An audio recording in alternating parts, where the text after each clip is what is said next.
Gubernur Aceh Nova Iriansyah menginstruksikan kepada seluruh jajaran ASN pemerintah Aceh termasuk di badan usaha milik Aceh untuk melakukan tes narkoba dalam bentuk tes urin secara massal. Gubernur Nova telah memulai kebijakan itu dengan langsung melakukan tes urin bersama Sekda Aceh Taqwallah serta jajaran pimpinan SKPA di Meligo Gubernur Rabu 5 Mei 2021. Tes urin itu juga bagian dari deklarasi Gerakan Anti Narkoba ASN Aceh atau disingkat GANAS Aceh yang dilakukan langsung oleh Gubernur Aceh Nova Iriansyah sebelum tes urin dilakukan. GANAS juga sebagai bentuk dukungan kepada BNN yang saat ini sedang berupaya mewujudkan Aceh bersih dari narkoba atau Aceh bersinar.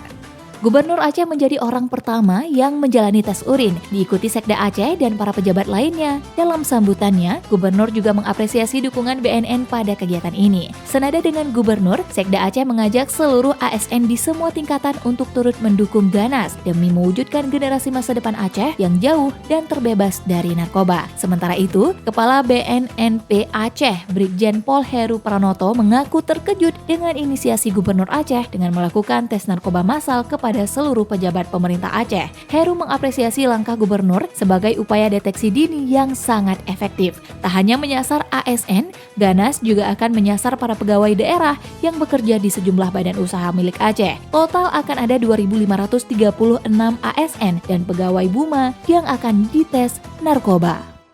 Dan saya apresiasi ini upaya-upaya dari pemerintah Aceh, tentunya melihat isu yang khususnya di Aceh beberapa hari atau minggu yang lalu memang kita sangat prihatin.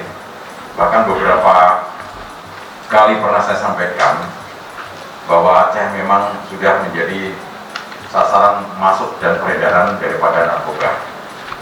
Jauh-jauh hari sudah saya sampaikan, bahkan pada saat setiap pertemuan di dalam event-event termasuk di TVRI saya sampaikan juga untuk mengajak pada seluruh masyarakat. Nah,